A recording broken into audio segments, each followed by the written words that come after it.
little bit closer.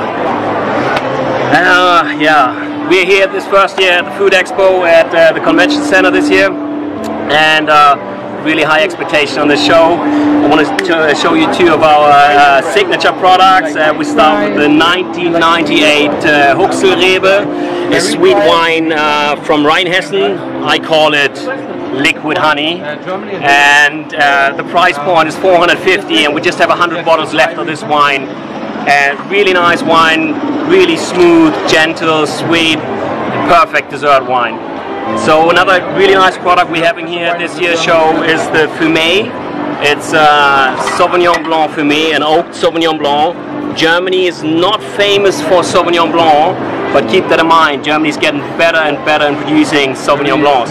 And this Sauvignon Blanc was awarded as #1 Sauvignon Blanc from Germany. Sauvignon Blanc Fumé, you can find it in various hotels, high-end hotels here in Hong Kong now. Alright. This is actually about it. I hope you stop by. Our booth number is 3BC20. If you're not here this year, then we expect you to be here next year, okay? Alright, thank you for your time. Have a nice day. Enjoy the show.